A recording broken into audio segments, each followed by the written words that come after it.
Olá, pessoal! Este diagrama exibe a estrutura do hardware de um computador. Nós temos a CPU, composta pela unidade de controle, os registradores e a ULA, que na verdade, no smartphone, num computador pessoal, num servidor, a gente utiliza o termo unidades funcionais, unidade de ponto flutuante, inteiros, unidade de cálculo vetorial e assim vai. Além da CPU, nós temos o sistema de entradas e saídas, sempre representado pelos módulos e os respectivos periféricos, incluindo os periféricos de armazenamento lá da memória secundária, os HDs, SSDs e outros dispositivos. E nós temos um sistema de memória, sempre representado por aquele desenho tradicional da hierarquia de memória, registradores, a memória cache, que está dentro do chip microprocessador, mas fora da CPU, chip microprocessador atualmente costuma ter várias CPUs, a memória principal e a memória secundária, que, como nós acabamos de comentar, é um periférico de armazenamento. Ela vai se comunicar com o restante da hierarquia através do módulo de entrada e saída do controlador de periférico. Por exemplo, num HD, um SSD, se comunica com o controlador de disco, que por sua vez vai fazer a conexão com o restante da estrutura. Usando a técnica de DMA, eu posso fazer essa conexão diretamente entre a memória secundária através do controlador de disco, chegando na memória principal.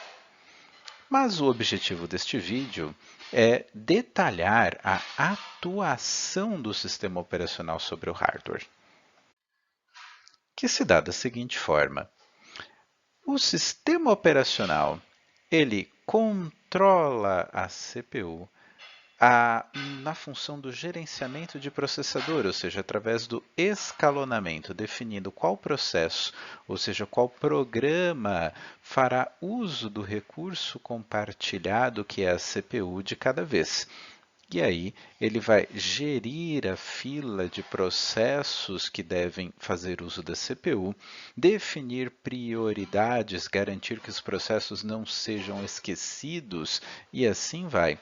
O escalonamento é a principal tarefa do sistema operacional. Mas para que um programa seja colocado em execução, nós precisamos que ele seja carregado na memória. Todos os nossos processos estão na memória, todos os dados, os arquivos manipulados por esses processos também. O sistema operacional precisa garantir o espaço de endereçamento de cada processo, garantir que um processo não invada o espaço do outro, garantir que há espaço para todos os processos, e isso é feito através da função de gerenciamento da memória, e que vai envolver o gerenciamento da memória principal, o gerenciamento da memória virtual, que inclusive vai acabar usando uma parte da memória secundária nesse processo. O sistema operacional também precisa gerenciar entradas e saídas, ou seja, ele vai controlar ou atuar sobre os módulos de entrada e saída de forma a controlar o funcionamento das operações de entradas e saídas. E não deixa de ser um gerenciamento de entrada e saída, mas há uma certa combinação entre memória e entrada e saída, a gestão dos periféricos da memória secundária, o gerenciamento do sistema de arquivos, NTFS, XT4, RazerFS, são exemplos aí de sistemas de arquivos que envolvem a gestão dos discos, né? E como é que nós vamos poder então acessar arquivos, lê-los, excluí-los, renomeá-los, editá-los, organizá-los em pastas, em diretórios e como tudo isso funciona.